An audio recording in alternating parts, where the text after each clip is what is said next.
ఈ రోజు నుండి మనము రోజుకి ఒక్క వేమన పద్యము చెప్పుకుందాం. మరి చక్కగా మీరు విని ఈ పద్యాన్ని మీరు కూడా నేర్చాలి. ఈరోజు మొదటి పద్యం చెప్పుకుందాం. చిత్తశుద్ధి కలిగి చేసిన పుణ్యంబు, చిత్తశుద్ధి కలిగి చేసిన పుణ్యంబు, కొంచెమైన నదియు కొదువగాదు. చిత్తశుద్ధి కలిగి చేసిన పుణ్యంబు, కొంచెమైన నదియు కొదువగాదు.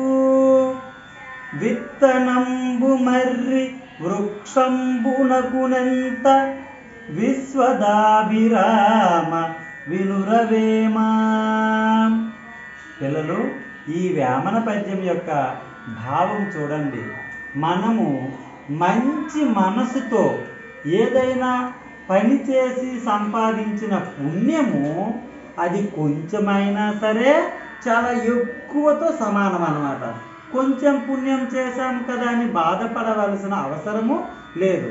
మంచి మనసుతో పనిచేసి కొంచెం పుణ్యం సంపాదించినా అది చాలా ఎక్కువతో సమానము.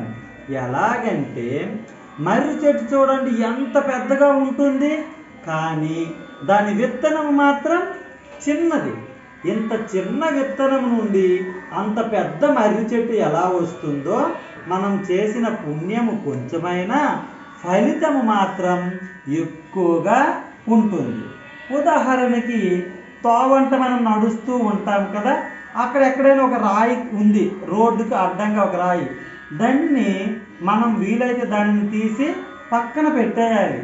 పక్కన అంటే అక్కడ రాయి తీసి పక్కింట్లో పెట్టడం కాదు, ఇతరులకి ఎవరికి ఇబ్బంది కలగకుండా దానిని తొలగించాలి.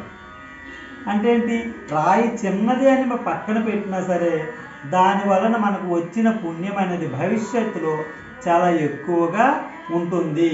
ఎలాగంటే ఆ రాయికి తగిలి ఎవరైనా పడిపోవచ్చు కదా, లేదనుకోండి ఆ బండి డ్రైవ్ చేస్తాడు, రాయి మీద ఎక్కించి స్కిడ్ అయిపోవచ్చు, వాడికి ప్రమాదం జరుగుతుంది. అలా జరగకుండా కాపాడిన ఫలితం మనకి లభిస్తుంది. ఇది చిన్న పనే కదా అని ఆలోచించాల్సిన అవసరం లేదు. మంచి పని చిన్నదైనా సరే మనం చెయ్యాలి అని పద్యభావం. పద్యం మరొకసారి మనము చెప్పుకుందామా? మరి నీట్గా వినండి. చిత్తశుద్ధి కలిగి చేసిన పుణ్యంబు, కొంచెమైన నదియు కొదువగాదు. విత్తనంబు మర్రి వృక్షంబునకునెంత, విశ్వదాభిరామ వినురవేమా. ఈ పద్యము మీరంతా నేర్చండి.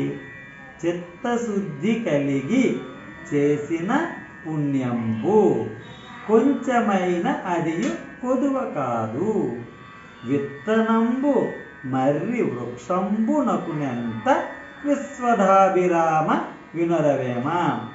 చక్కగా నేర్చండి పిల్లలు. Thank you. Bye bye.